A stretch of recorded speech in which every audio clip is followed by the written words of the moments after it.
예수님이 성만찬을 통해서 예수님의 피와 살을 먹은 자, 그래서 예수를 믿는 믿음에서 이제 예수로 사는 믿음, 우리가 예수로 살아야 되는 믿음을 우리에게 말씀하셨어요.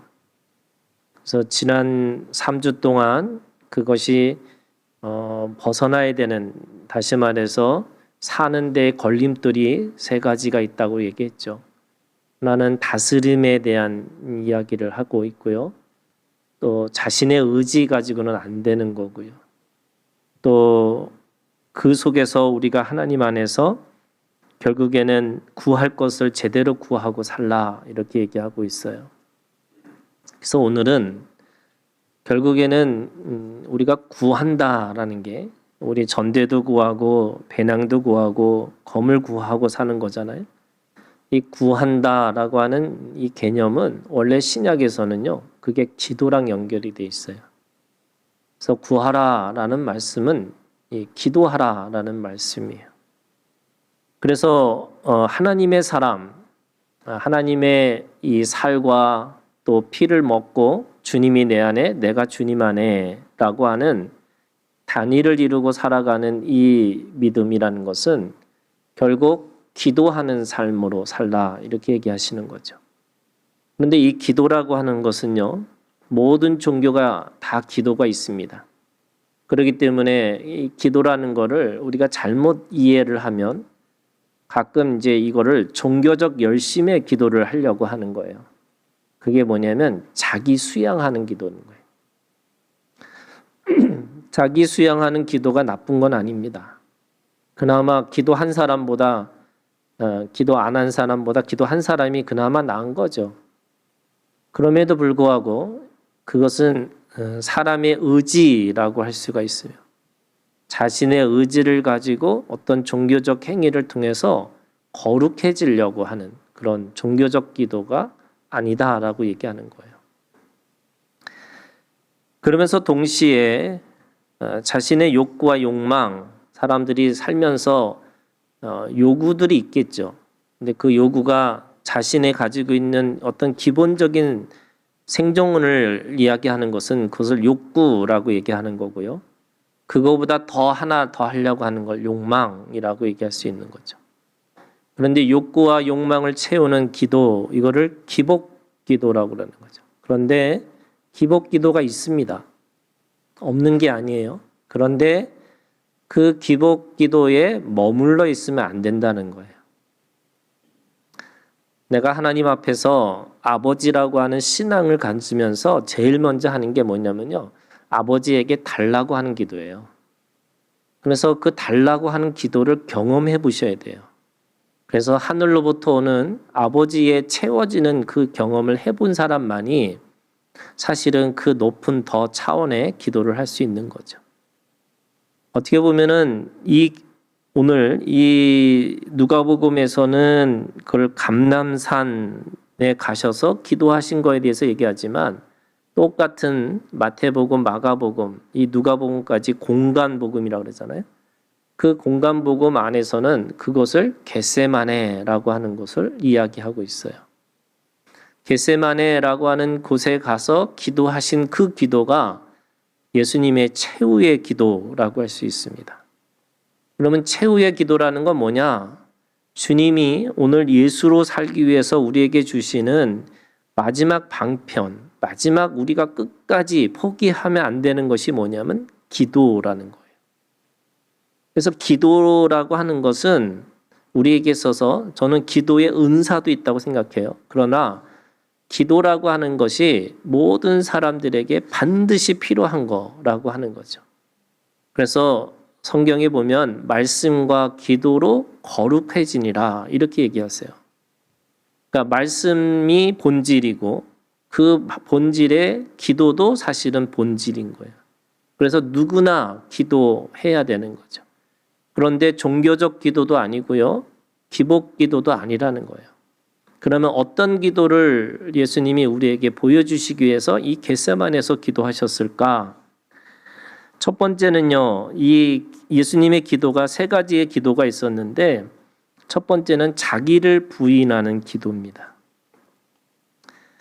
그러니까 종교적 기도는 자기의 거룩함을 지키기 위해서 계속 뭔가를 해야 된다고 생각하는 게 있어요. 그런데 주님이 우리에게 가르치시는 최후의 기도는 자기를 부인하는 기도입니다. 십자가의 삶으로 산다는 건 뭐냐? 이게 기도, 말씀과 기도의 삶이라고 그랬죠? 그러면 사실은 우리가 기도라는 것도 조금 착각하는 경우가 있어요. 사람들은 눈을 감고 손을 모으고 내가 조용히 있는 곳에서 내가 뭔가를 하나님 앞에 읊조리고 있는 거, 이걸 기도라고 생각하는 거예요. 근데 여러분, 그거는 기도의 한 형태일 뿐이에요. 골방 기도가 있고요. 내가 외치는 선포 기도도 있고요. 또 내 삶으로 드려지는 기도가 있는 거예요. 그러니까 똑같은 기도가 있는 게 아닙니다. 그래서 어떤 교회는요, 방언을 하는 교회도 있고요.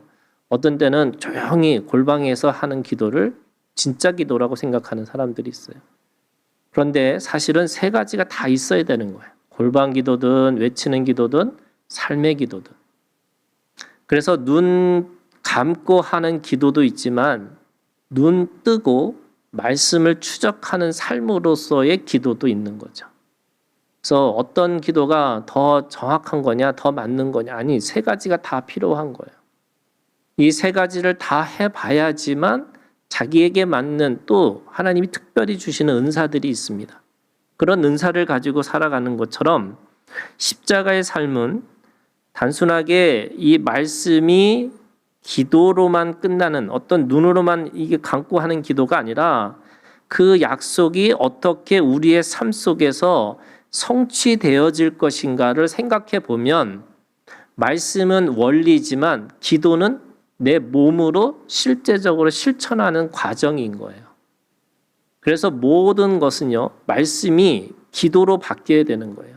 그것이 뭐냐면 말씀이 떠다니는 어떤 일반적인 원리로서의 로고스의 말씀이라면 그것이 오늘 나에게 어떤 그 원리가 나에게 실제로 나타나는가, 이거를 레마라고 얘기하는 거죠. 나에게 내 몸으로 체득한 말씀이라고 얘기하는 거예요. 그래서 기도는 그 과정에서 일어나는 우리가 가지고 있는 믿음의 과정들이에요. 그래서 기도를 반드시 해야 되는 거죠. 그래서 기도는 말씀의 책임질이고요. 기도는 말씀의 추적이고요. 기도는 말씀의 마침표라고 할 수 있습니다. 사람들이 뭐 밥 먹을 때 기도했느냐 안 했느냐, 여러분 그 차원이 아니에요. 가끔 우리 아들이 우리 딸이 저한테 목사가 밥 먹을 때 기도도 안 한다고 저한테 교인들 알고 있냐고, 여차하면 자기가 폭로하겠다고 뭐 이런 얘기를 해요. 왜? 우리는 그게 사실은 종교적 행위로서의 그걸 했느냐 안 했느냐를 보고 살아가는 거죠. 제가 어렸을 때 그런 거잖아요. 그죠? 눈 감고 15도를 약간 내리고 손을 이쁘게 모아서 또 거기까지 채고는 무릎까지 꿇어서 기도하는 게 기도했다 이렇게 얘기하는 거잖아요. 그런데 또 눈 안 감았다고 서로 이르잖아요. 무릎 안 꿇었다고 막 교만하다고 얘기하잖아요. 그게 어떤 거냐면 여전히 우리가 잡혀 있는 종교적인 삶이라는 거예요. 물론 나쁜 게 아니에요. 여러분 그것이 필요할 때가 있어요. 그런데 그것이 우리한테 육신의 할례를 한 것이 아니고 마음의 할례를 시켜야 되는 거고, 그 마음의 할례가 어떻게 하냐면 몸으로 드러낼 때는 똑같이 몸에 할례가 있느냐 없느냐가 아니에요, 여러분. 그 마음의 할례를 받은 사람이 하나님의 긍휼과 하나님의 공의와 하나님의 정의를 드러내고 살아가는 게 진짜 몸의 할례지, 그게 옛날처럼 사람들한테 몸의 할례를 했느냐 안 했느냐, 그러면 우리는 다 이방인인 거죠. 그러니까 그런 차원이 아니라는 거예요. 그런데 우리는 그것이 또 믿음의 행위인 것처럼 착각하는 거죠. 근데 정말 믿음의 행위는요, 말씀을 책임지라고 그 말씀이 오늘 우리 삶 속에서 어떻게 이어지는지를 보고 있는 거고, 그 말씀이 우리의 삶 가운데 마침표로 되어져야 되는 것. 이것이 오늘 우리에게 주시는 자기를 부인하는 기도예요. 예수님은 감난산에서 기도하시면서 이 세 가지의 기도를 우리에게 보여주신 거죠. 그러면서 오늘 이 자기를 부인하는 기도의 제일 중요한 말씀이 그런 거예요, 여러분. 오늘 말씀에 보니까 뭐라고 되어 있냐면 42절에 이 42절이 주님이 기도하신 내용인데 여기서 제일 중요한 것 중에 하나가 뭐냐면 그러나예요. 그러나 그리 아니하실지라도 아니면 그럼에도 불구하고 내 뜻대로 마옵시고 아버지의 원대로 하옵소서. 이 그러나가 가지고 있는 것이 뭐냐면 자기를 부인하는 거예요. 그래서 예수님의 가지고 있는 이 죽음의 잔을 옮겨달라고 하시면서 이 죽음은 사실은 저주의 죽음이고 죄를 뒤집어 쓰는 죽음이고 너무나 육신에 가지고 있는 고통의 죽음이라고 하는 저주의 죽음인데도 불구하고 그러나 이렇게 얘기하세요. 내 뜻대로 마옵시고 아버지의 원대로 하옵소서. 그래서 하나님은 그 아버지의 뜻이, 아버지의 소원이, 아버지의 목적이 무엇인지를 끊임없이 우리에게 말씀하고 있지만 오늘 우리는 내 욕망이, 내 욕구가 너무 크다 보니까 무슨 기도를 하냐면 계속 종교적 기도와 기복의 기도를 할 수밖에 없다는 거예요. 근데 여러분, 우리의 신앙의 마지막 고백은 뭐냐면 그러나예요. 그러나 내 뜻대로 마옵시고 아버지의 원대로 하옵소서. 제가 시편 중에 제일 좋아하는 시가 아삽의 시인데요. 아삽의 시는요, 현실을 부정하지 않아요. 현실을 아주 적나라하게 얘기합니다.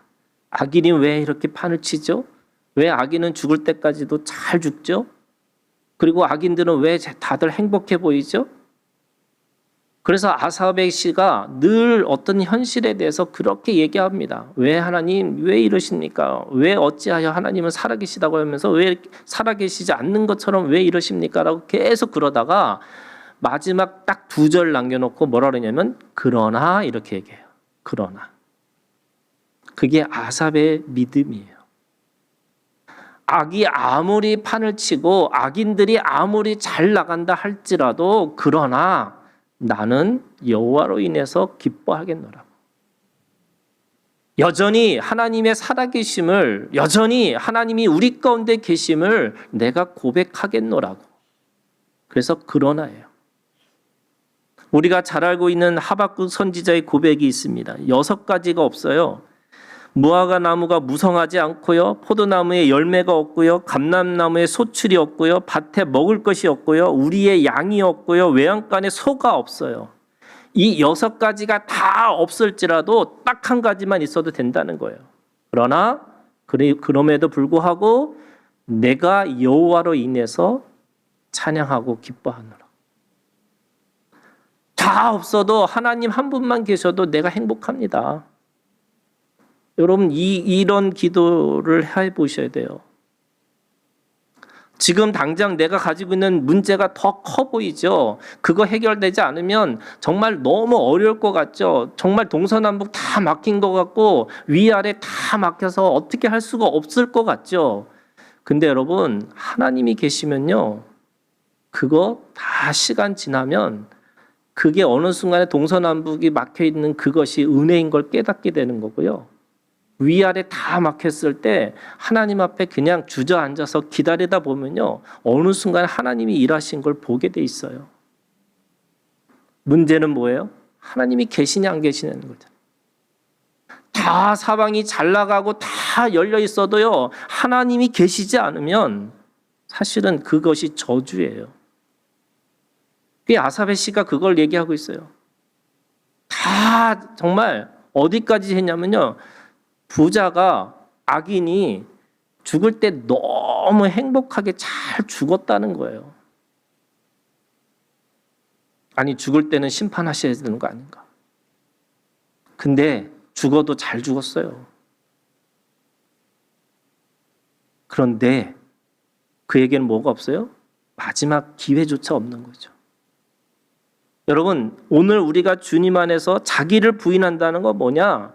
하나님께서요, 우리가 다 없어도 하나님만 계셔도 됩니다라고 하는 이 기도를 하셔야 되는 거예요. 내가 지금 고통스럽고 너무 뒤집어 쓰는 인생 속에서 내가 너무 억울하고 너무 비참한다 할지라도, 그러나 내 뜻대로 마옵시고 아버지의 원대로 하옵소서. 두 번째, 여러분, 예수님의 기도는요, 유혹을 이기는 영적인 기도였습니다. 제자들에게 40절, 46절에 있는 말씀에 보면 뭐라고 그러시냐면 유혹에 빠지지 않게 기도하라고. 마지막에 46절에 시험에 들지 않게 일어나 기도하라고. 유혹을 이기는 이 제자들에게 어떻게 보면 예수님은 깨어서 기도하라고 하신 이유가 뭐냐면 유혹을 이기는 거라는 거예요. 근데 유혹이 어떤 유혹이에요? 여러분, 세상의 유혹이 아니에요. 영적인 세계예요. 사탄은 우는 사자와 같이 우리를 삼키려고 언제든지 준비하고 있는 거고요. 그래서 오죽하면은 이 욥한테 그거잖아요. 사탄이 다 뺐으면 하나님 욕할 거라고. 저 하나님을 찬양하는 이유는 하나님 앞에 받은 게 많은 거라고. 그랬더니 하나님이 그래요. 욥은 몰라요. 다 뺏어보라. 다 뺏어보라. 다만 그의 생명은 건들지 말라. 사탄이 아무리 강하고 아무리 힘이 있어도요, 우리의 생명까지 좌지우지할 수 없다는 거예요. 그럼 여러분, 살아있다는 것만 해도 여러분, 내가 하나님 앞에 복받고 있다는 걸 여러분 아셔야 돼요. 다 없어도, 아무것도 없어도 내 생명 유지하고 있다는 것 자체로 하나님께서 우리를 사랑하고 있다고 하는 그 증거예요. 유혹을 이기기 위해서 기도하라고 하시면서 이 마귀는 고난을 피하고 영광을 얻도록 우리에게 계속 유혹하는 거죠.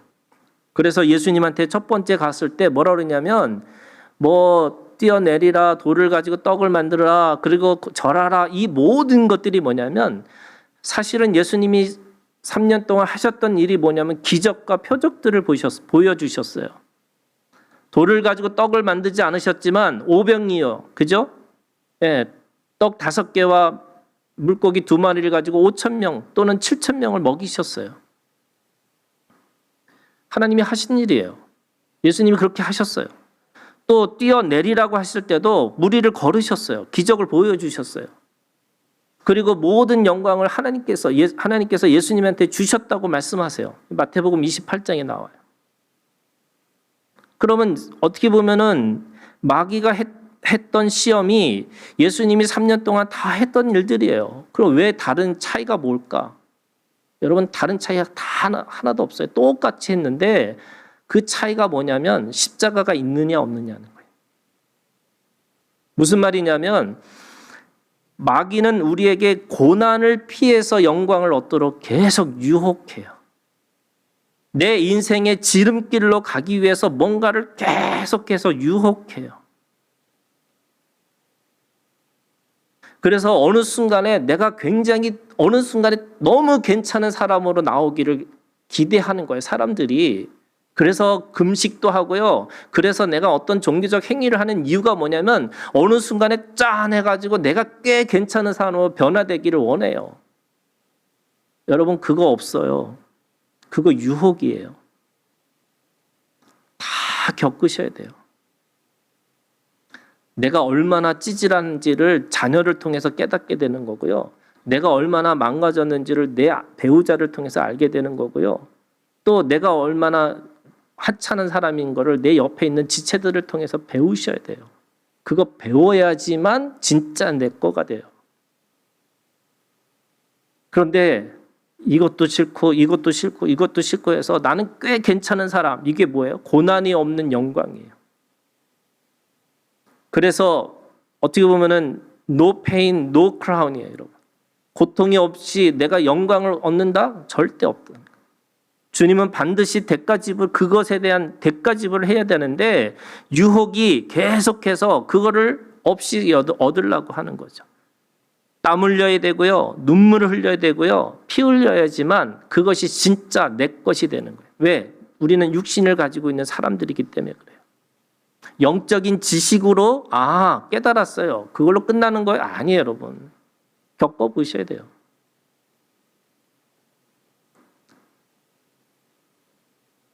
(20대) 때 너무 괜찮은 사람이라고 생각하고 살았는데 어느 순간에 보니까 내가 꽤 괜찮지 않은 사람인 걸 깨닫는 게 가정을 꾸리고 애를 낳아보니까 딱 알겠더라고요. 그래서 20대 때는요, 정말로 제 소원이 뭐였냐면요, 나라를 바꾸는 거였어요. 그렇게 열심히 살았어요. 그런데 어느 순간에 나라든 뭐 교회를 먼저 바꿔야 되겠다. 요즘에는 나나 잘하자 뭐 이런 거예요. 나나 잘하자. 겸손해졌어요. 왜요? 하다 보니까 아닌 것 같아요. 하다 보니까 내 수준이 보이는 거예요, 여러분. 오늘 내가 가지고 있는 수준은 옆에 있는 사람을 통해서 알 수 있어요, 여러분. 믿음 좋다고요? 믿음 좋다고 말해놓고는 열심히 미워하고요, 열심히 질투하고 열심히 비교하고 경쟁하고 사는 거예요. 세 번째는요, 뜻과 소원과 목적을 일치하는 단일의 기도예요. 아버지의 원대로. 그래서 눈을 감고 무릎을 꿇고 손을 들고 몸을 굽히는 기도하는 이유가 뭐냐면 내 뜻대로 하는 게 아니라 아버지의 원대로 하고 해서 그 아버지의 원이 뭐냐면 하나님과 내가 일치하는 거예요. 그게 단일을 이루는 기도예요. 그래서 주님이 내 안에, 내가 주님 안에, 그래서 내가 어느 순간에 뭘 말하고 어떤 것을 해도 하나님의 그 인자하심과 그 하나님이 하시고자 하는 일들 속에서 어긋남이 없는 내 삶으로 내가 나타나야 되는 거죠. 아버지의 손을 묻고 아버지의 소원에 내가 일치하겠다는 그 몸의 메시지가 바로 오늘 주님이 겟세마네에서 이 감람산에서 기도하신 겁니다. 여러분, 이 제자들이 왜 기도 못했을까요? 오늘 이 말씀에 보면 45절에 이렇게 되어 있습니다. 예수님은 그것을 위해서 기도하는데 45절, 기도 후에 일어나 제자들에게 가서 슬픔으로 인하여 잠든 것을 보시고, 이걸 요한복음에 가면은 뭐라고 그러냐면 근심이라고 그래요. 그러니까 그 제자들이 기도하지 못했던 이유는 근심과 슬픔 때문에 그런 거예요. 오늘 우리가 주님의 말씀을 쫓아가서 하나님 앞에서 영적인 기도, 그리고 자기를 부인하는 기도, 내가 하나님과 하나가 되는 기도를 하지 못하는 이유가 뭐냐? 늘 슬픔과 근심 때문에 그런 거죠. 그래서 이 문제 해결되면, 이것만 되면 나는 꽤 괜찮은 사람으로 살 수 있을 텐데, 그게 해결이 되지 않아서 내가 늘 슬퍼하고 내가 근심해요. 그러다 보니까 내가 보면은 이 겟세마네 기도를 드릴 수가 없어요. 오늘 주님은 그것을 위해서 우리에게 말씀하시는데, 그러면 어떻게 우리가 기도할 거냐? 기도의 방법에 대해서 말씀하세요. 그래서 오늘 이 말씀이 뭐냐면 우리가 이제는 예수로 사는 믿음을 살기 위해서 기도하는 삶으로 살아야 되는데 어떻게 기도하는 삶으로 살 것이냐? 그게 44절에 있는 말씀이에요. 누가복음 22장 44절, 예수께서 힘쓰고 애써 더욱 간절히 기도하시니 땀이 땅에 떨어지는 핏방울같이 되더라. 땀이 핏방울같이라고 하는 이만큼 기도를 하는데, 이만큼 기도한다는 게 뭐냐면 오늘 세 가지로 얘기하세요, 우리한테. 첫 번째요, 힘쓰고예요. 두 번째, 애쓰고예요. 세 번째, 간절하게. 힘쓰고 애쓰고 더욱 간절하게 기도를 하라는 거예요. 여러분, 중보기도라는 거, 우리가 다른 사람을 위해서 기도하는 삶이 원래 우리에게 맡겨진 사명이라고 그랬잖아요. 여러분, 겟세마네에서 기도는 자기를 부인하고 내가 하나님의 원대로 하고 하는 하나님과 단일을 이루고, 그래서 하나님 앞에서 그 영적인 기도를 드리기 위한 그 이유가, 목적이 뭘까? 그거는 나에게 맡겨진 생명이에요. 내가 다른 사람을 위해서 기도해 주는 거예요. 근데 그걸 하기 위해서 뭐 하라고 그러냐? 힘쓰고 애쓰고 간절하게 기도하라는 거예요. 여기서 힘쓰고라고 하는 말은요, 원래 이 헬라어가 기노마이라고 돼 있어요. 기노마이가 뭐라면 이루다라는 거예요. 뭔가를 하기 위해서 내가 노력하라는 거예요. 최선을 다하라는 거예요. 그래서 사도 바울이 푯대를 향해서 내가 달려갈 길을 달려가겠다라고 하는 이 달려간다라는 표현이 뭐냐면 내가 뭔가를 열심히 하고 있는 것이 뭐냐면 그걸 힘쓰고라는 거예요. 이거를 다른 말로 하면 아까 땀 흘리셔야 돼요. 원래 하나님이 아담에게 했던 져주면서 축복이 뭐냐면 땀 흘려야지만 노동을 해야지만 땀을 흘려서 노동을 해야지만 먹고 산다는 거잖아요. 근데 그 노동이라는 게 어떤 거냐면 다 자기 먹고 사는 거예요. 그런데 예수로 사는 믿음은 땀 흘려야 되는데 다른 사람을 위해서 노동을 해보라는 거예요. 여러분, 원래는 이 선한 일이라는 게 그런 거예요. 선한 일이라는 게 원래 내가 돈을 안 받고 하는 게 제일 좋은 거예요. 그런 거잖아요. 원래 돈 받고 하는 것보다 돈을 안 받고 하는 게 제일 좋은 거예요. 그런데 더 중요한 건요, 여러분, 돈 내고 하는 거예요. 교회가 그런 데잖아요. 돈 들냈다고 혼나는 데가 교회. 여러분 신기하지 않아요? 저는 가끔 신기해요. 아니 자원함으로 내는 것조차도 막 들냈다고 뭔가 혼내고 뭐 이러는 것 자체가 신기한 것 같아요. 근데 그렇게 할 수 있는 게 어떤 거 뭘까라고 생각해 보면 오늘 우리가 주님 안에서 내가 나를 위해서 애쓰고 힘쓰고 살아가는 게 아니고 누군가를 위해서 대신 일을 해주는 거죠. 그게 십자가의 삶이에요. 그래서 여러분 묻는 거예요. 여러분 정말로 다른 사람을 위해서 땀 흘리면서 여러분 섬겨보신 적 있으세요? 기도라는 것이 결국 그거잖아요, 여러분. 말씀을 추적하는 삶이라면 내가 말씀을 따라서 산다고 하면 내가 누군가를 위해서 땀을 흘리면서 그 일을 해보셔야 되는 거죠. 그거 안 하는데 어떻게 기적이 일어나고 어떻게 생명이 그 안에서 나올 수가 있어요? 우리가 동업자가 아니잖아요, 여러분. 5대5, 7대3, 6대4 이거 계산하고 사는 게 아니잖아요. 하나님의 나라는 시온과 같이 계수하지 않고 계산하지 않고 계량하지 않는 나라가 정말 하나님의 나라잖아요. 그런데 내가 누군가를 아무 대가 없이 어떤 생명을 위해서 땀을 흘려보는 그 삶으로 사는 게 힘쓰고예요. 두 번째는 애쓰고인데요. 이 애쓰고가 원래 이 헬라어의 원어가 아고니아라는 뜻이에요. 이 아고니아라는 말은 영어로 하면 레슬링이에요. 그러니까 누군가에게서 계속 몸으로 내가 그거를 위해서 이게 이렇게 해보는 거예요. 근데 어떻게 했냐? 최고의 레슬링은요, 야곱이에요. 야곱이 하나님과 레슬링 해가지고 이스라엘이라고 하는 이름을 얻게 됐거든요. 그런데 여러분 그 이름이 어떤 이름이냐면 자기의 환도뼈가 부러져서 이제는 영원히 어떻게 보면은 장애인으로 살 수밖에 없는 그 몸을 가지면서까지 그 씨름을 하고 하나님 앞에 얻은 이름이 이스라엘이에요. 오늘 우리가 그리스도인이라고 하는 이름을 새로운 이름을 가졌다면 여러분 그 그리스도인이라고 하는 씨름을 해보신 적이 있으세요? 이게 뭐냐면요. 이거는 어떻게 보면 눈물 흘려보셔야 돼요. 내가 진리를 위해서 내가 정말로 하나님 앞에서 그 공의를 지키기 위해서 내가 그 거룩함을 지키기 위해서 눈물 흘리면서 내가 하나님 그거 도저히 용납할 수 없지만 아버지의 원대로 내가 그렇게 하겠습니다. 여러분 그 눈물을 흘리면서 해보셔야 돼요. 그게 뭐예요? 레슬링, 애쓰고예요. 그래서 내가 환도뼈가 부러지는 이 상황 속에서도 끝까지 그 손을 놓지 않았어요. 그랬더니 하나님이 뭐라고 그러시냐면 네가 이겼다고. 어떻게 하나님을 이긴 자가 될 수 있어요? 이스라엘이라는 말은 하나님을 이긴 자와 같은 거거든요.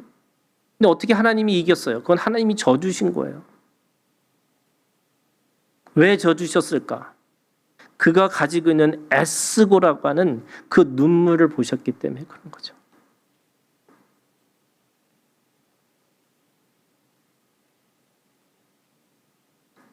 세 번째는 간절하게예요.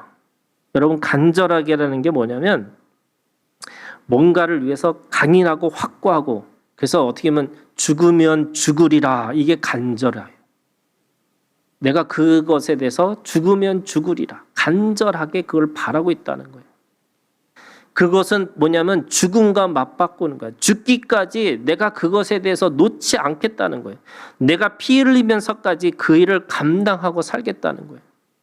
여러분, 누군가를 위해서 피 흘리는 게 쉬운 일일까요? 쉽지 않아요. 그게 뭐냐면 간절하게.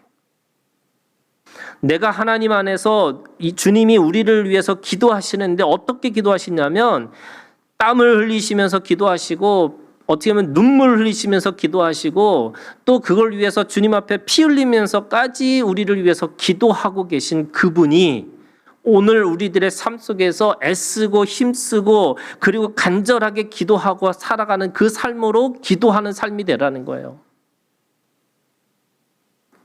오늘 이 믿음이 오늘 우리 가운데 있기를 주님의 이름으로 축원합니다. 예수로 사는 믿음은요, 여러분, 기도로 성취돼요. 사명을 이루고 사는 인생은요, 바로 반드시 기도로 시작해서 기도로 마치는 거예요. 기도는 오늘 우리에게 주신 말씀 속에서 그를 실제화시키는, 보이지 않는 말씀을 보이는 말씀으로 살아내겠다라고 하는 오늘 우리의 주님 앞에 우리의 고백이에요. 그래서 기도할 때 어떻게 기도하라고요? 여러분, 힘쓰고 애쓰고 간절하게 기도하셔야 돼요. 자, 이거를 다른 말로 얘기해 볼까요? 여러분, 이런 거예요. 내가 먹고 사는 것에 대해서는요, 하나님이 뭐라고 그러냐면 그거 아버지가 알아서 할게. 무슨 말이에요? 거기에 힘쓰고 거기에 애쓰고 그걸 간절하게 바라고 살아가는 건 세상의 사람들의 논리예요.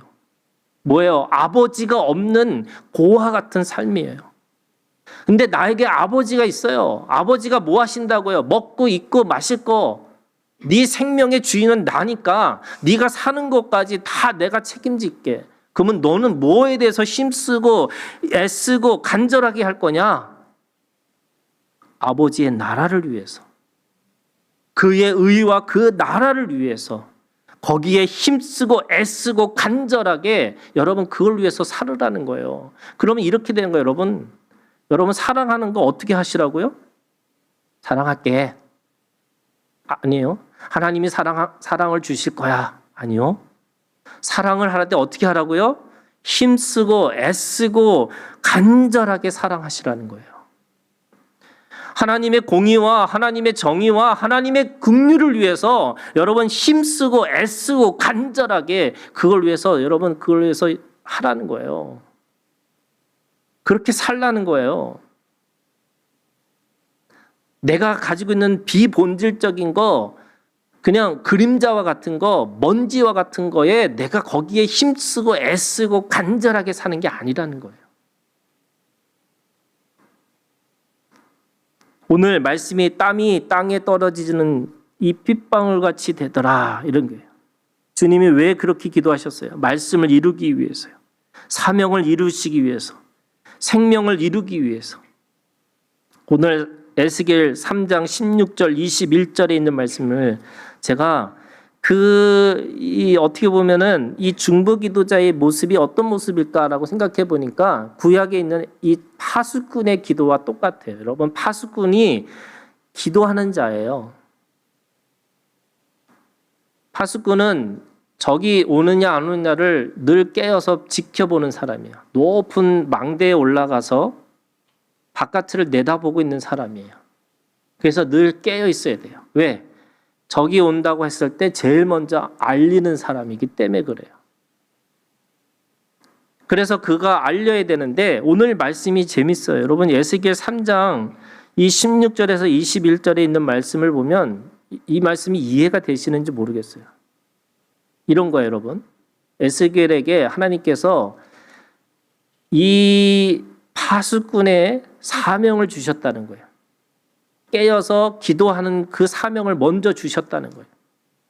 그런데 그 파수꾼에게 두 가지 종류의 사람들이 있어요. 하나는 악인이고요. 하나는 의인이에요.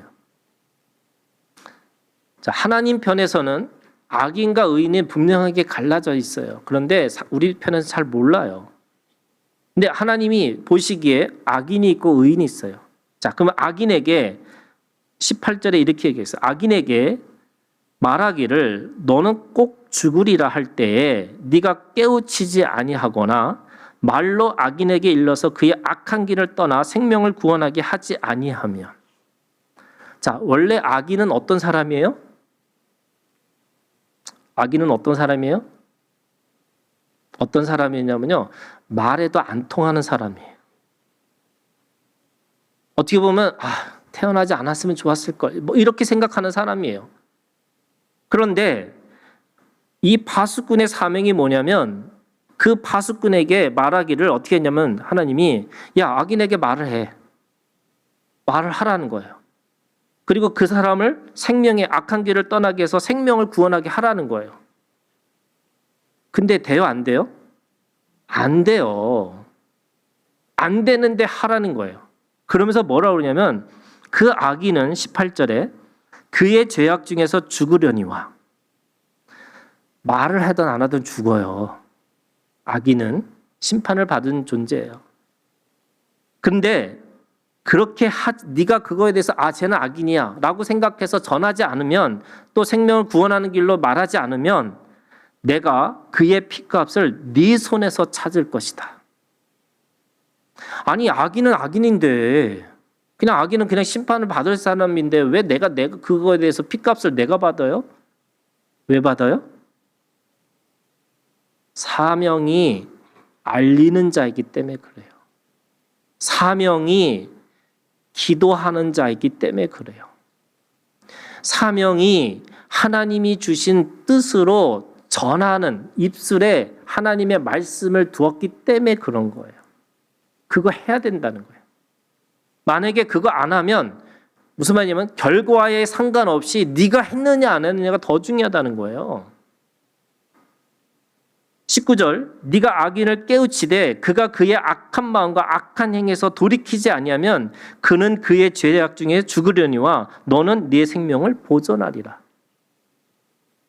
원래 악인은 그게 안 돌아올 거예요. 그런데 네가 그거 알렸어? 그럼 네 사명 다 한 거야. 오늘 힘쓰고 애쓰고 간절하게라는 게 뭐냐면요, 다른 사람이나 어떤 결과를 보는 게 아니에요, 여러분. 하나님 앞에서 하나님의 나라와 그 의를 구하고 내가 예수로 살아가는 그 믿음이라는 거는 어떤 결과에 중요하지 않다는 거예요. 내가 망했어요. 내가 뭐 아팠어요. 내가 그거 했어요. 그 결과 중요한 게 아니에요, 여러분. 그저 내가 하나님 앞에서 하나님의 나라와 의를 위해서 그걸 했느냐 안 했느냐가 더 중요하다는 거예요. 20절 의인이 그의 공의에서 돌이켜 악을 행할 때에는 이미 행한 그의 공의는 기억할 바 아니라. 의인이 악을 행해요. 근데 의인이잖아요. 본질적으로 의인이에요. 그러면 내가 그 앞에서 거치는 것을 두면 그가 죽을지니 이는 네가 그를 깨우치지 않았습니다. 반드시 의인은 돌아오게 돼 있어요. 그런데 파수꾼이 뭐 해야 돼요? 깨우치게 해야 되는 거예요. 깨우치게 해서 반드시 돌아오게 하는 거예요. 그게 파수꾼의 사명이에요. 그런데 그렇게 안 했어요. 그랬더니 어떻게 했냐면 그는 그의 죄 중에서 죽으니와 걔는 죄값을 받겠다는 거예요. 그런데 그 사람만 받는 게 아니라 그의 피값은 내가 네 손에서 찾으리라. 너 전하지 않았어. 말하지 않았어. 이제 사람들이 어떤 거냐면 이런 거예요. 사랑할 만해야지 사랑하지. 이런 거잖아요. 아니, 내가 사랑하려고 했는데 저 사람은 사랑을 받을 수 있는 게 무너져 있어. 이렇게 얘기하는 거예요. 그래서 말도 끝나기 싫어.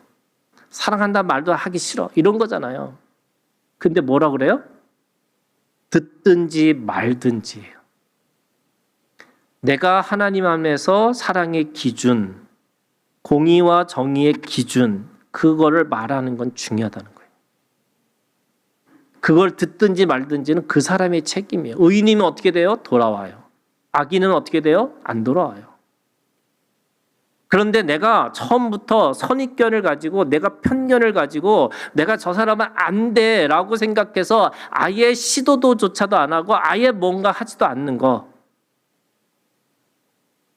아니면 힘쓰고 애쓰고 간절하게 하지도 않는 거. 그거에 대해서 하나님이 물으시겠다는 거예요. 오늘 하나님 앞에 우리가 가지고 있는 여러분 신앙의 지혜라는 게 뭐냐면 하나님의 부담성과 나의 부담성을 구별하는 거예요. 하나님이 하실 것과 내가 할 수 있는 것과 그거를 구별시키셔야 돼요. 그게 지혜예요. 첫 번째, 하나님의 부담성과 나의 부담성을 구별하는 것의 지혜가 뭐냐면 하나님이 나에게 주신 사명이 무엇인지, 그래서 그 사명을 이루기 위해서 내가 힘쓰고 애쓰고 간절하게 기도해야 될 것이 무엇인지를 여러분 찾으셔야 돼요. 다른 데다가 애쓰고 힘쓰고 간절하게 살시면 안 돼. 내 생존을 위해서 애쓰고 힘쓰고 그거 간절하게 사시면 안 돼요. 그거는 하나님이 오늘 우리 가운데 우리의 주신 사명을 잃어버리게 하는 거예요. 그게 뭐예요? 사탄의 유혹이에요. 거짓된 영광을 구하고 살게 하고 거짓된 것을 찾으려고 하는 거죠. 두 번째는 슬픔과 근심으로 기도를 못하게 하는 영적 싸움을 하셔야 돼요.